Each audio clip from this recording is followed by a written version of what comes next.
Hello everybody, welcome back to the Speedify channel. Today I will be talking about my experience with playing MagiQuest Evergreen. So everybody who literally likes MagiQuest and games like it know about the original legacy version of the game and also its two sequels, MagiQuest Chronicles and MagiQuest Evergreen. The thing about Chronicles was a remake of the original game. It was installed in a few Great Wolf Lodges and no standalone locations for it. There was also Totem Masters, but we're not going to talk about that. Chronicles also redesigned the dragon that I fought in this video you're seeing right now. And made him into this guy. Look at him. Look at his really cool design. Yay. Chronicles was the last time, for some reason, that Charlock the dragon was a boy, like the original. For some reason, MagiQuest Evergreen, it's a girl, which just does not match at all, and it's really disoriented and weird.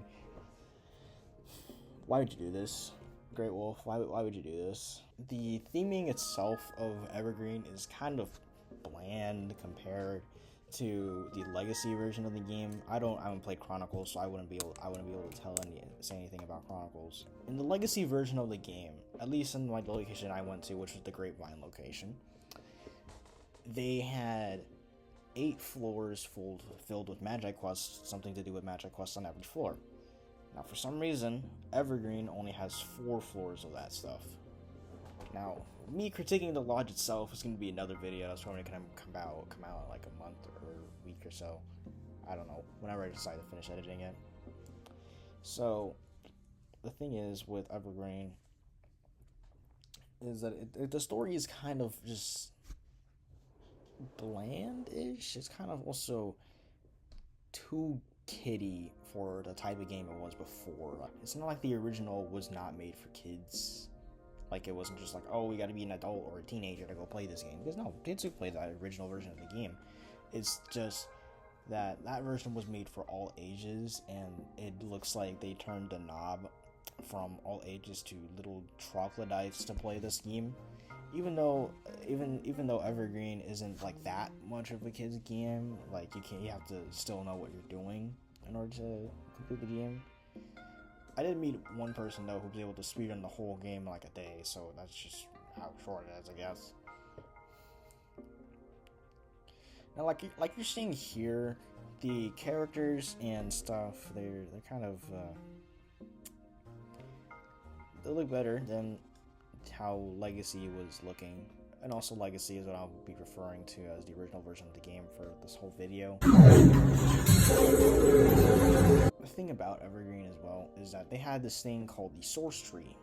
Now, the Source Tree is, like you're seeing here in this video, is this big tree stump thing, which is where all like the magic of Evergreen is.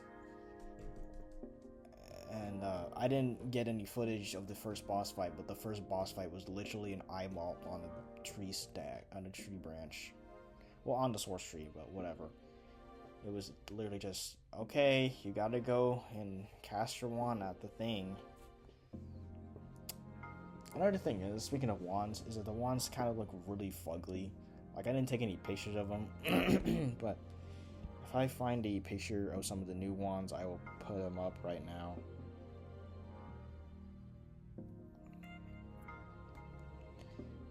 It's just kind of weird too, because you have the original dragon wands and all that jazz. I'll put the originals up there, and you don't have any.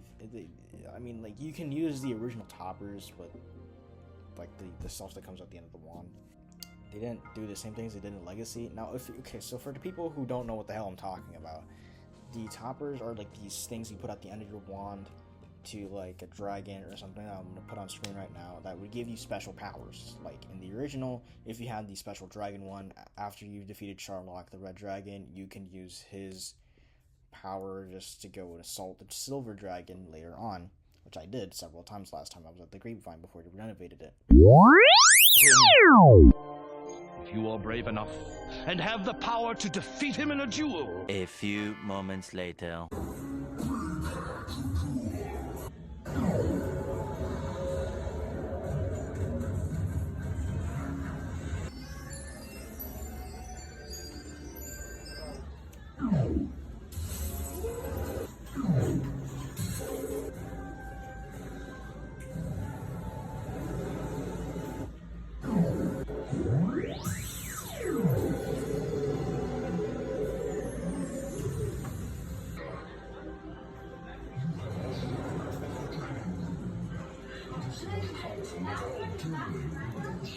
the ability to summon me and my fiery breath at any time. Now go. So compared to the original's boss fight, the Silver Dragon, Charlock's boss fight was a little. Evergreen, Magi. How do I explain? It was a little underwhelming and not really that as fun as the originals was, because you had the witty lines, I guess, and the okay writing. But it didn't hit the same as the original, which I guess was the point.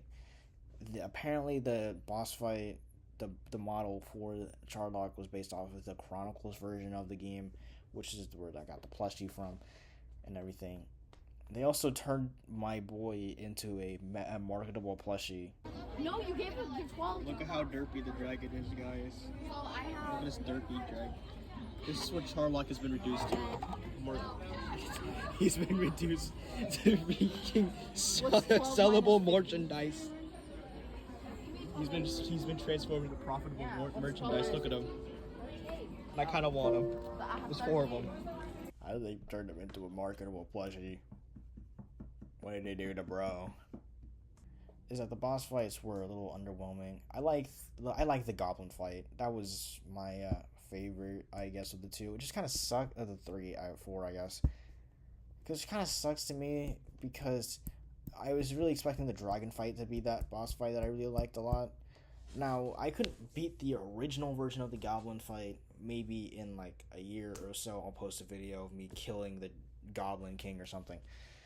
Because the Great Wolf Lodge locations that never had a goblin fight. They just had the 2 dragon fights and 2 other throwaway quests, which were the Ursa Major one and the Pixie Adventures, because you couldn't put the goblin fight in there easily.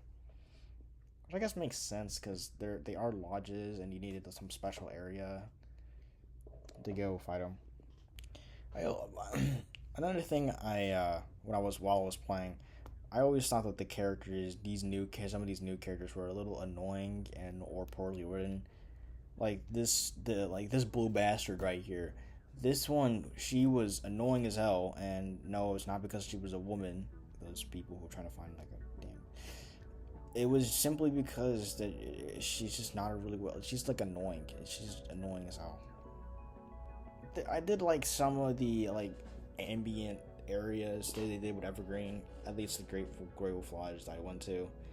I'm going to get into that a little more in the Great Wolf Lodge video itself, but I do like how they went out of their way to do a little more with theming aside from just painting the wall the color of a castle or something like that.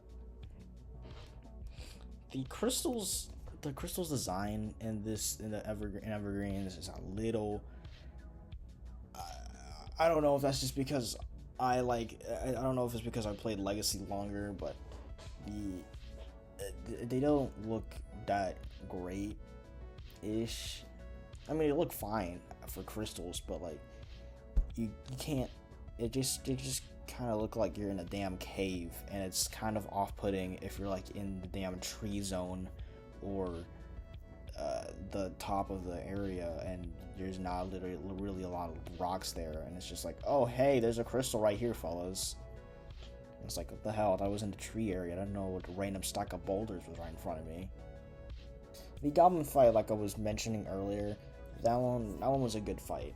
Like I actually had fun with that one, because as you can see here in this video, I got to actually move the rune around and goof off with it and actually shock him. Since I wasn't able to fight the original boss, I didn't have anything to compare it to, but it was a pretty good boss, even if it was an original one.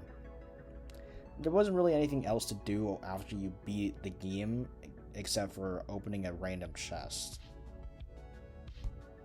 As I became a Master Magi for the second time, it was conveniently time for me to go, because I was done with this game, because the writing was mediocre at best.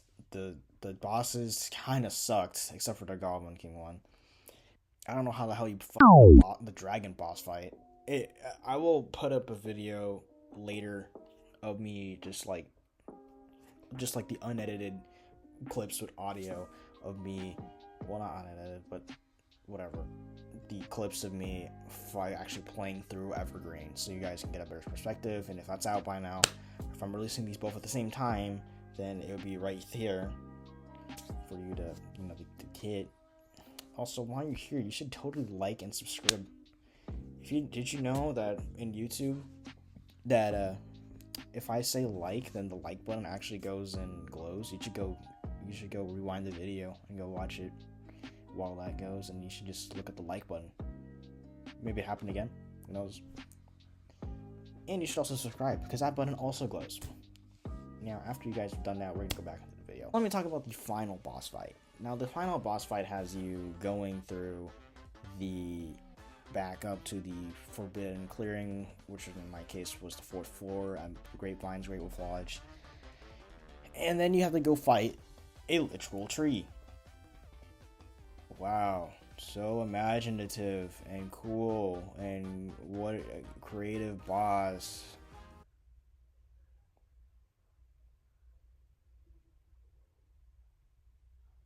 The boss really sucked, and it was a nice spin on a boss fight too, because the boss did take away your runes as the boss fight progressed and everything. I believe though that it did kind of make me feel at the very end where you used Evergreen Bolt to go and beat up to kill the tree, that I was kind of wondering the whole time, like, why did I even need it in the first place? Why did I need to go collect all the runes if I could have just used Evergreen magic to go and kill everybody? Like, it just defeats the whole purpose of the game. Because I went into Great Wolf Lodge thinking, oh my god, this is gonna be so cool. I'm gonna have a new story, new things. I get to fight the Goblin King this time. Boss fight with the dragon's gonna be cool. And no. Unfortunately, it did not meet my expectations at all. Not even the dragon. I wanted to go kill the dragon again. I didn't have time to, but still, with the time I did get to fight the dragon, it was just underwhelming. I like the original more, and that's also that my powers for the toppers this time. Like, I have the dragon one, and the only thing you get for that one, even though last time you can go like one shot a boss with it last time. This time it only does extra damage. Wow, so great. I get to go do double damage, and even then, half the damn time the double damage didn't do jack. It didn't even work. The double damage didn't do. What was I supposed to do? Some other toppers give you extra health or whatever, but I don't have any of those, so those were kind of just okay, cool. But why did I feel like they nerfed the most powerful topper for no reason at all. And when you wave it at like a station, it doesn't have a cool effect anymore like the original had, like with the quest trees or whatever. Because I used to be able to just go like, haha, yes, and just have like a cool dragon graphic pop up. So overall, MagiQuest Evergreen is very disappointing, especially if you've played the original.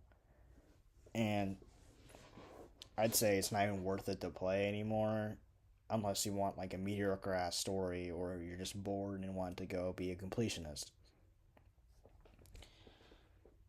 Evergreen sucks. I was kind of worried about it because being like that, and I was unfortunately right.